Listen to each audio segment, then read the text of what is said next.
पीछे जो बात हमने 3 बातें सीखी, सबसे पहली बात मैं उसको फिर दोहरा देता हूं, परमेश्वर का वचन पवित्र है, वो बात हमने सीखी थी। इसमें ना घटाया जा सकता ना बढ़ाया जा सकता। दूसरी बात, ये एकमात्र ऐसी किताब है, ऐसा वचन है जिस पर भरोसा किया जा सकता है। तीसरी बात हमने देखा था कि परमेश्वर का वचन एक मापदंड है, इस संसार में हमने चलना कैसे है। परमेश्वर का वचन वो लाइन हमें खींच कर देता है। आइए उसी क्रम में हम चौथी बात आज देखेंगे। परमेश्वर के वचन से हम पढ़ेंगे भजन संहिता 119 अध्याय और उसका 105 वचन हम पढ़ेंगे। 119 का 105 वचन हम पढ़ेंगे। भजन संहिता 119 अध्याय का 105 वचन। तेरा वचन मेरे पाँव के लिए दीपक और मेरे मार्ग के लिए उजियाला है। हाँ, परमेश्वर के वचन में लिखा, तेरा वचन मेरे पाँव के लिए दीपक और मार्ग के लिए उजियाला है। यानी परमेश्वर का ये वचन हमारे सामने हमारे मार्ग को उजियाला करके देता है। अगर हम संसार में देखें तो सारा संसार अंधकार में है। जिस प्रकार भौतिक अंधकार होता है वैसे आत्मिक अंधकार भी है। भौतिक अंधकार कैसे हम समझ सकते हैं? देखो, परमेश्वर ने सूरज बनाया है और जब सूरज निकलता है तो अंधेरा हट जाता है, लेकिन सूरज जब छिप गया, नीचे की तरफ गया, तो फिर अंधेरा आ जाता है। और अंधेरे में हम कितनी भी लाइटें जलाएं, कितनी भी कैपेसिटी की लाइटें जलाएं, दिन जैसा उजियाला हम ला नहीं सकते। इतना हमने तरक्की कर ली, टेक्नोलॉजी हमारी इतनी बढ़ गई, इतने सारे हमने आविष्कार कर लिए, हमने सूरज से भी लाइट बना ली, परंतु फिर भी हमारी सारी लाइटें मिलकर भी एक सूरज की जो रोशनी है वैसी रोशनी बन नहीं सकती। यानी जब सूरज निकलता है अपने आप अंधेरा हट जाता है। तो जैसे ये अंधेरा है वैसे ही दुनिया में आत्मिक अंधेरा भी है। आत्मिक अंधेरा को कैसे हम समझ सकते हैं? सारी मानव जाति अंधेरे में है। अंधेरे में कैसे? इंसान की आत्मिक समझ जो है वो अंधी है, यानी आत्मिक आंखें बंद हैं।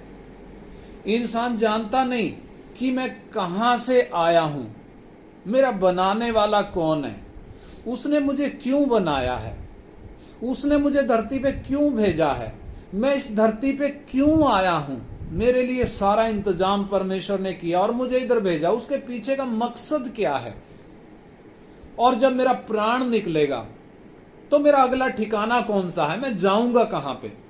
ये सब बातें इंसान जानता नहीं है। कारण उसके पीछे क्या है? क्योंकि अंधेरे में है। बहुत सी किताबें इंसान पढ़ता है, स्कूल में, कॉलेज में बहुत ज्ञान प्राप्त करता है, परंतु ये किताबी ज्ञान, बेशक स्कूल का लगा लो, कॉलेज का लगा लो, या बहुत सी धार्मिक किताबें भी दुनिया में हैं, ये ज्ञान इंसान के अंधेरे को हटा नहीं सकता। यानी एक कितना भी पढ़ा लिखा व्यक्ति हो या कितना भी एक भक्ति करने वाला व्यक्ति हो, फिर भी अंदर अंधेरा भरा हुआ है। अंदर अंधेरा भरा है कैसे मालूम? क्योंकि उसे मालूम नहीं है मेरी आत्मिक स्थिति कैसी है, इसलिए उसने करना क्या है वो भी मालूम नहीं है। और यही कारण है कि अपनी ही इच्छा के अनुसार दुनिया भक्ति करती है, अपनी ही इच्छाओं के अनुसार दुनिया चलती है।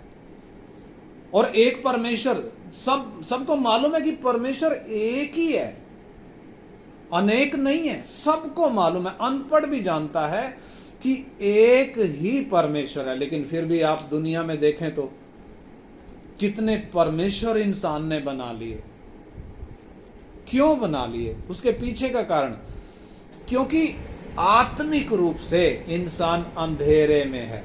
कहां जा रहा है मालूम नहीं है, करना क्या है मालूम नहीं है। और ऐसे में परमेश्वर ने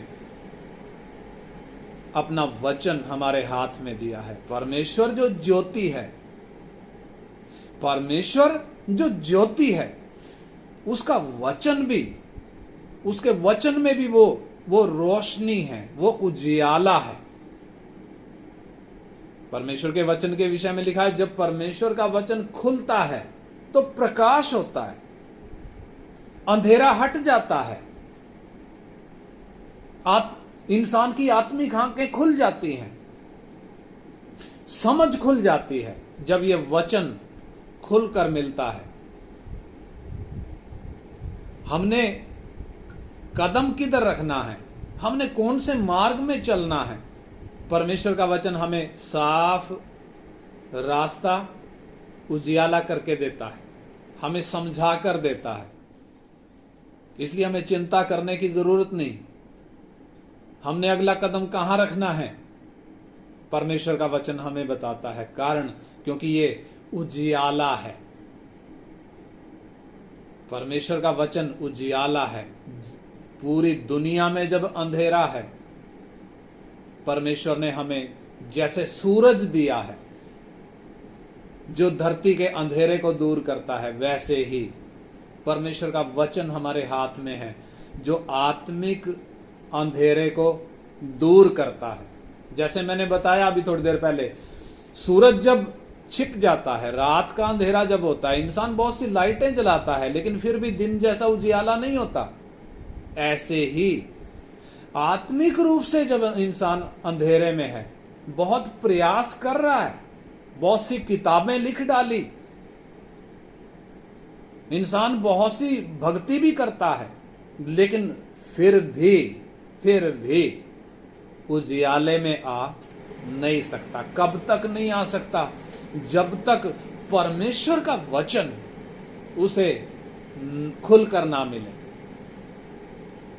परमेश्वर का वचन बाइबल ही एकमात्र वो उजियाला है जो इंसान के अंदर के अंधेरे को दूर करता है, जो अंदर की समझ की आंखों को खोलता है। शरीर की आंखों की बात नहीं है, अंदर की समझ की आंखें। और जब समझ की आंखें खुलती हैं, इंसान को मालूम पड़ता है हु एम आई, मैं कौन हूं, मुझे बनाया क्यों गया है, मुझे बनाने वाला कौन है, उसने मुझे बनाकर इस धरती पर क्यों भेजा है, और इस धरती के बाद मेरा अगला ठिकाना कौन सा है।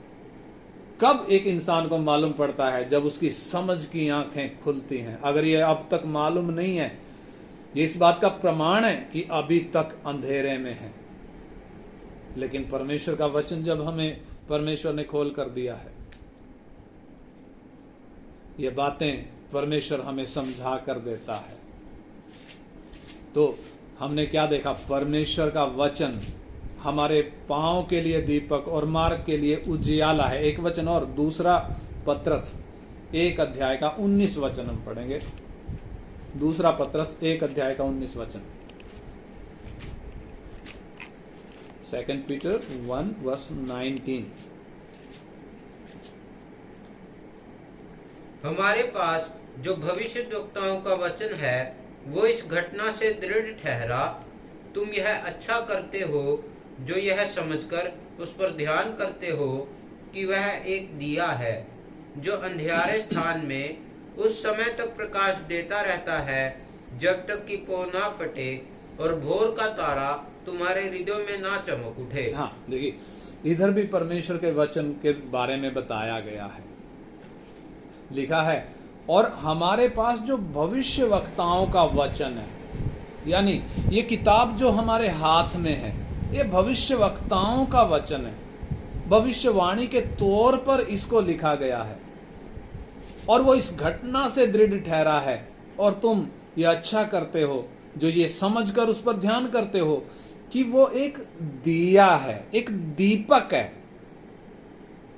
यानी एक ज्योति है जो अंधेरे स्थान में उस समय तक प्रकाश देता रहता है जब तक कि पो ना फटे और भोर का तारा तुम्हारे हृदय में ना चमक उठे। पो कब फटेगी? ये धरती अंधेरे में है, मानव जाति अंधेरे में है, आत्मिक रूप से मैं बात कर रहा हूं। सूरज तो है परंतु वो तो भौतिक है, आत्मिक नहीं है। आत्मिक रूप से इंसान अंधेरे में है। तो ऐसे में इस संसार में हमें चलना कैसे है? हमारे हाथ में परमेश्वर ने टॉर्च दे दी है, यानी एक लाइट हमारे हाथ में दे दी है ताकि हम सही मार्ग में चल पाएं, ताकि हम दिन के काम कर पाएं, ज्योति के काम कर पाएं, अंधेरे में ना चलें, अंधेरे के काम ना करें, बल्कि हम ज्योति के काम करें। परमेश्वर का वचन इफिसियों की पत्री 5 अध्याय का 8 वचन में लिखा है। इफिसियों की पत्री उसका 5 अध्याय उसका 8 वचन, क्योंकि तुम तो पहले अंधकार थे। हाँ, देखिए परमेश्वर का वचन साफ कहता है, तुम तो पहले क्या थे? अंधकार थे, परंतु अब हाँ, प्रभु में ज्योति हो। हाँ, परंतु अब क्या हो? प्रभु में ज्योति हो। यानी इंसान अंधेरे में है, पहली बात अंधेरे में है। दूसरी बात, वो अंधेरे के वश में है, यानी अंधकार का प्रभाव उसके ऊपर है, अंधकार के वश में है। और तीसरी बात, वो अंधकार है। इधर लिखा है ना, तुम तो पहले क्या थे?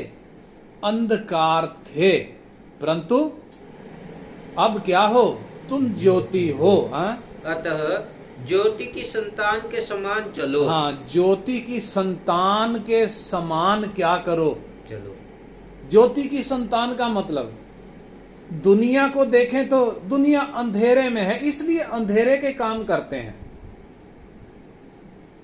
अंधेरे के काम कैसे? हम समाचार पत्र उठाकर देख लें, हम टीवी ऑन करके समाचार सुनकर देख लें। कौन से समाचार हैं? क्या दिल को तसल्ली देने वाला कोई है समाचार? नहीं। दिल को दहलाने वाले समाचार चारों तरफ हमें सुनाई देते हैं, दिल को दहलाने वाले। क्यों? उसके पीछे का कारण, क्योंकि इंसान अंधेरे में है, अंधेरे के वश में पड़ा है, अंधेरे के काम करता है। लेकिन परमेश्वर ने जब हमें अंधेरे के वश से छुड़ाया है, कुलुसी 1:13 में लिखा है, उसने तुम्हें अंधकार के वश से छुड़ाकर अपने प्रिय पुत्र के राज्य में प्रवेश कराया है। तो अंधकार के वश से केवल छुड़ाए नहीं गए हैं, हम जो अंधकार थे परमेश्वर ने हमें ज्योति बनाया। प्रभु यीशु कहते हैं, तुम जगत की ज्योति हो। जगत को ज्योति की जरूरत क्यों है? क्योंकि जगत अंधेरे में है। प्रभु यीशु जब इस धरती पर आए, उन्होंने कहा, मैं जगत की ज्योति हूं, जो मेरे पीछे चलता है वो अंधेरे में नहीं चलता, बल्कि वो जीवन की ज्योति पाता है। हमें जब प्रभु ने चुना, हमें क्या कहता है? तुम जगत की ज्योति हो। कारण जगत जो अंधेरे में है, तुम्हें करना क्या है? तुम्हें जगत को रास्ता दिखाना है। हमारे हाथ में परमेश्वर ने वो उजियाला दिया है, हमें ज्योति केवल नहीं बनाया हमें, बल्कि क्या भी दिया है?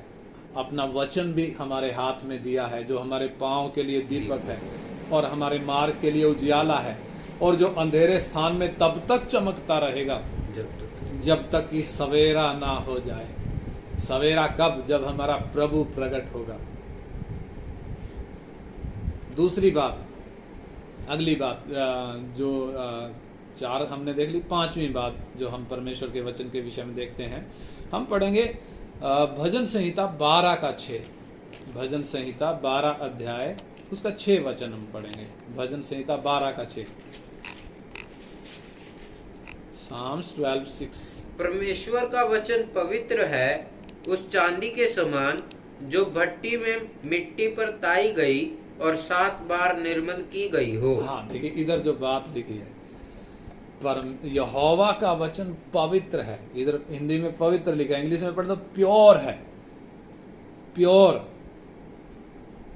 यानी शुद्ध है, उस चांदी के समान जो भट्टी में मिट्टी पर ताई गई और 7 बार निर्मल की गई हो। यानी चांदी का उदाहरण लिया गया है। चांदी जब जमीन में से निकाली जाती है शुद्ध नहीं होती है, उसमें मिट्टी मिली होती है। उसको शुद्ध करने के लिए क्या करना पड़ता है? उसको ताया जाता है, गर्म किया जाता है, भट्टी में उसको उबाला जाता है, उबाल कर उसको गर्म किया जाता है ताकि उसका मैल सारा हट जाए और वो शुद्ध होकर निकले। परमेश्वर का वचन इधर लिखा है वो शुद्ध है, उस चांदी के समान जो भट्टी में मिट्टी पर ताई गई। यानी परमेश्वर का वचन बार बार परखा गया है, कसौटी पर बार बार क्या किया गया है? परखा गया है, और हर एक बार ये खरा निकला है, ये शुद्ध निकला है। दुनिया में जब हम देखें तो दुनिया में वो शुद्धता है कोई नहीं। दुनिया स्वार्थ से भरी है, और इसलिए क्योंकि इंसान के मन में स्वार्थ है, और वो स्वार्थ हर एक चीज में हमें दिखाई देता है। हर एक चीज में आप कोई चीज खरीदने के लिए चले जाओ, मिलावट हमें मिलती है। मिठाई खरीद लें, कितनी मिलावट उसमें है। और कोई चीजें हम खरीद लें, ये मिलावट क्यों? क्योंकि इंसान के अंदर जो स्वार्थ भरा है वो स्वार्थ सब चीजों में भर गया। लेकिन परमेश्वर का वचन जब हम देखते हैं उसमें कोई भी मैल नहीं है, उसमें कोई भी त्रुटि नहीं है। परमेश्वर का वचन जब हम देखते हैं, इसको लिखा कैसे गया? इब्रानी भाषा में पुराना नियम लिखा गया और नया नियम यूनानी भाषा में लिखा गया। बाद में इसको अलग अलग भाषाओं में अनुवाद किया गया, और आज दुनिया की लगभग 2500 भाषाओं में परमेश्वर के वचन का अनुवाद है। एकमात्र किताब है जो इतना ज्यादा भाषाओं में अनुवाद है। कारण उसके पीछे, क्योंकि परमेश्वर का वचन है, हर एक व्यक्ति के लिए है, हर एक भाषा के व्यक्ति के लिए है, इसलिए इतना अधिक अनुवाद किया गया है। तो परमेश्वर का वचन जो इतना अनुवाद किया गया है, भाषा में अनुवाद करते समय में हो सकता है छपाई में कोई गलती हो गई हो या अनुवाद में कोई त्रुटि रह गई हो, परंतु परमेश्वर के वचन में कोई त्रुटि नहीं है। परमेश्वर के वचन में कोई गलती नहीं है, शुद्ध है, एकदम प्योर है। इंसान जब कोई चीज बनाता है वो इस तरीके से नहीं बनाता कि वो उसमें कोई कमी ना रहे, बल्कि इंसान सीखते सीखते सीखता है। कार का मॉडल ले लो, पहले पुराने जमाने में कारों का मॉडल कैसे होता था, कैसे शक्ल होती थी उनकी, और आज के समय में कारों का मॉडल क्या है। और आज भी देखें तो एक जैसा मॉडल नहीं रहता है।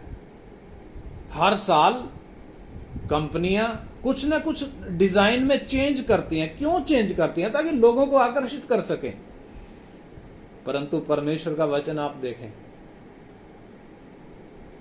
एकदम शुद्ध है और सिद्ध है, इसमें बदलाव की कोई गुंजाइश नहीं है। तो जब परमेश्वर का यह शुद्ध वचन एक व्यक्ति के अंदर जब आता है, बदलाव कैसे होता है।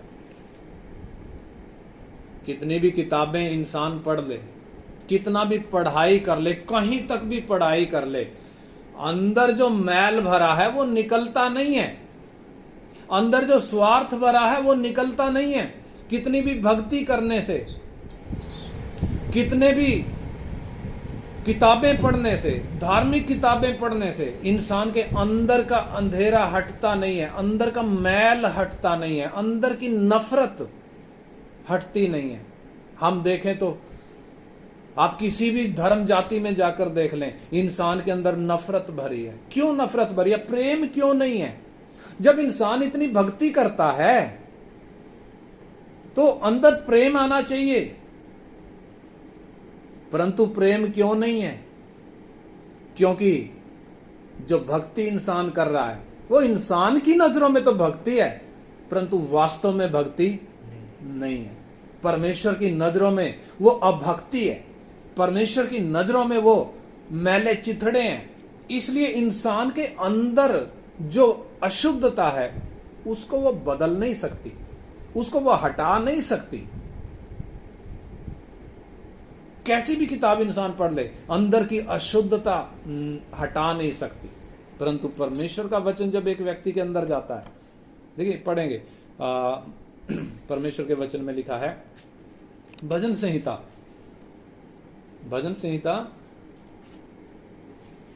उसका हम पढ़ें 119 का 9 वचन। भजन संहिता 119 अध्याय का 9 वचन। जवान अपनी चाल को किस उपाय से शुद्ध रखे, तेरे वचन के अनुसार सावधान रहने से। हाँ, जवान अपनी चाल चलन को किस उपाय से शुद्ध करे। दुनिया प्रयास करती है, सत्संग में जाती है, महाराज जी का वचन सुनती है, प्रवचन सुनती है, और महाराज जी कहते हैं चोरी ना करो, झूठ ना बोलो। सुनने में तो अच्छा है, परंतु चोरी करने से तो इंसान हट ही नहीं रहा, झूठ बोलने से तो हट ही नहीं रहा, कितना भी प्रयास करने से पाप तो निकलता ही नहीं है। लेकिन परमेश्वर का वचन जब एक व्यक्ति के अंदर जाता है, अंदर की अशुद्धता दिखाता है, अंदर की असली हालत को दिखाता है, और जब इंसान अपनी हालत को देखता है तो टूटता है, रोता है, हे परमेश्वर मुझ पापी पर दया कर। और परमेश्वर इस सत्य के द्वारा उसको क्या करता है? पवित्र करता है। यूहन्ना 17 अध्याय उसका 17 वचन फुर्ती से पढ़ेंगे। यूहन्ना 17 अध्याय का 17 वचन। प्रभु यीशु मसीह प्रार्थना कर रहे हैं। क्या प्रार्थना कर रहे हैं? सत्य के द्वारा उन्हें पवित्र कर, तेरा वचन सत्य है। हाँ, देखिए प्रभु यीशु महायाज की प्रार्थना करते समय में क्या कह रहे हैं? सत्य विश्वासियों के विषय में, जो यीशु पर विश्वास करते हैं उनके विषय में कहते हैं, सत्य के द्वारा उन्हें पवित्र कर, तेरा वचन सत्य है। यानी परमेश्वर का वचन जो हमारे हाथ में है सत्य वचन है, और ये वचन ही है जो एक व्यक्ति को शुद्ध करता है, पवित्र करता है, उसके अंदर की मलिनता को हटाता है, उसके अंदर के पाप को हटाता है, उसके अंदर की गंदगी को हटाता है। क्यों? क्योंकि यही है शुद्ध वचन। परमेश्वर जैसे पवित्र है, उसका वचन भी पवित्र है, प्योर है, कोई मिलावट नहीं है, कोई त्रुटि नहीं है। इसलिए एक व्यक्ति का उद्धार करने की ताकत ये वचन रखता है, मरे हुए में जान डालने की ताकत ये वचन रखता है। हम जब इसको स्वीकार करते हैं, हमारे अंदर नई सृष्टि पैदा होती है, एक नया व्यक्ति पैदा होता है, एक नया आरंभ होता है। क्यों? क्योंकि यह शुद्ध वचन है। एक और वचन हम पढ़ेंगे, पहला पत्रस 1:22, 1 पीटर 22, पहला पत्रस 1 अध्याय का 22 वचन। अतः जबकि तुमने भाईचारे को निष्कपट प्रीति के निमित्त सत्य के मानने से अपने मनों को पवित्र किया है, तो तन मन लगाकर एक दूसरे से अधिक प्रेम रखो। हाँ, दोबारा पढ़ें। अतः जबकि तुमने भाईचारे की निष्कपट प्रीति के निमित्त, भाईचारे की निष्कपट प्रीति के निमित्त, सत्य के मानने से, सत्य के मानने से, सत्य यानी वचन के मानने से अपने मनों को पवित्र किया है। अपने मनों को क्या किया है? पवित्र। यानी सत्य जब एक व्यक्ति स्वीकार करता है, ये वचन प्रभु यीशु अभी कह रहे थे ना, हमने पढ़ा यूहन्ना 17:17 में, हे पिता इन्हें पवित्र कर, अपने सत्य के द्वारा पवित्र कर, क्योंकि तेरा वचन सत्य है। तो इस सत्य के मानने से एक व्यक्ति पवित्र होता है। जब एक व्यक्ति सत्य को मानता है, जब एक व्यक्ति सत्य को स्वीकार करता है, परमेश्वर इस सत्य के द्वारा उसको क्या करता है? पवित्र करता है, अंदर की मलिनता को हटाता है। तो ये वचन प्योर है, शुद्ध है, और हमें क्या करता है? हमें शुद्ध करता है। दूसरा पत्रस 3:16 हम पढ़ें इसी क्रम में। दूसरा पत्रस 3:16। दूसरा पत्रस 3:16। वैसे ही हाँ। उसने अपनी सब पत्रियों में भी इन बातों की चर्चा की है, जिनमें कुछ बातें ऐसी हैं जिनका समझना कठिन है, और अनपढ़ और चंचल लोग उनके अर्थों को भी पवित्र शास्त्र की अन्य बातों की तरह खींच तान कर अपने ही नाश का कारण बनाते हैं। हाँ, देखिए इधर जो बात लिखी है, आज दुनिया में बहुत लोग हैं जो परमेश्वर के वचन को अपने स्वार्थ के लिए खींच तान करते हैं, तोड़ मरोड़ कर अपने स्वार्थ को पूरा करने के लिए उसका अर्थ अपने तरीके से निकालते हैं। यानी वचन का वास्तव में जो अर्थ है, वो अर्थ ना निकालकर अपने स्वार्थ को पूरा करने के लिए अपना ही अर्थ निकालते हैं। और इधर परमेश्वर का वचन कहता है, इधर जब ये पत्रस पौलुस की पत्रियों के बारे में इधर कह रहा है कि पौलुस ने अपनी सब पत्रियों में इन बातों की चर्चा की है, जिनकी बात ये पत्रस इधर कर रहा है। उसका 15 से पढ़े तो कि और हमारे प्रभु के धीरज को उद्धार समझो, जैसा हमारे प्रिय भाई पौलुस ने भी उस ज्ञान के अनुसार जो उसे मिला तुम्हें लिखा है। पौलुस ने, पौलुस की पत्रियों के बारे में इधर पत्रस कह रहा है, वैसे ही उसने अपनी सब पत्रियों में भी इन बातों की चर्चा की है, जिनमें कितनी बातें ऐसी हैं जिनका समझना कठिन है। यानी इंसान अपनी बुद्धि से नहीं समझ पाएगा जब तक कि परमेश्वर खोल कर ना दे, इसलिए समझना कठिन है। और अनपढ़ और चंचल लोग उनके अर्थ को, इधर लिखा है, उनके अर्थों को भी पवित्र शास्त्र की अन्य बातों के समान खींच तान कर अपने ही नाश का कारण बनाते हैं। यानी उसका अर्थ सही मायने में ना समझकर अपने मतलब का अर्थ बनाकर अपने स्वार्थ को पूरा करने के लिए अलग अर्थ निकाल कर अपना स्वार्थ तो पूरा कर लेते हैं, परंतु इधर लिखा है वो अपने ही विनाश का कारण बनाते हैं। यानी जब एक व्यक्ति परमेश्वर के वचन को सही मायने में नहीं समझता, अपना मतलब पूरा करता है, अपना स्वार्थ पूरा करता है, चेतावनी है, परमेश्वर ऐसे व्यक्ति का नाश करता है, छोड़ेगा नहीं। ऐसा व्यक्ति अपने विनाश का कारण खुद होता है। इसलिए जब हम दूसरों से वचन सुनते हैं, आजकल बहुत से प्रचारक खड़े हैं, यूट्यूब का जमाना है, हर हाथ में मोबाइल है, तो जब हम प्रचार सुनते हैं हम ध्यान नहीं देते, कई बार ध्यान नहीं देते कि ये जो प्रचार कर रहा है ये वास्तव में परमेश्वर के वचन के अनुसार है या ये हमारे कानों की खुजली मिटाने के लिए है, हमारे कानों को अच्छा लगता है। अगर हम ध्यान दें, हम कब ध्यान दे पाएंगे? जब हम परमेश्वर के वचन को ध्यान से पढ़ते हैं, समझते हैं, उसको मनन करते हैं, हम सामने वाले को जब वो प्रचार करता है, हम आराम से समझ सकते हैं कि ये कहाँ बोल रहा है। क्या अपने स्वार्थ के लिए बोल रहा है या परमेश्वर का वचन, प्योर वचन परमेश्वर के आत्मा की अगुवाई में बता रहा है। इसलिए इस वचन को जो हमारे हाथ में परमेश्वर ने दिया है, हम बड़ी लगन के साथ, भूख और प्यास के साथ इसको हम सीखें, इसको हम समझें। यही है जो हमें पवित्र कर सकता है, जो हमें शुद्ध कर सकता है, क्योंकि ये शुद्ध है। इससे पहली बात हमने देखी, ये हमारे मार्ग को उजियाला करता है, क्योंकि ये ज्योति है। यानी परमेश्वर का वचन जब ज्योति है, हमारे अंदर के अंधकार को हटाता है, हमारे अंदर ज्योति चमकाता है। और दूसरी बात हमने आज देखी, परमेश्वर का वचन पवित्र है,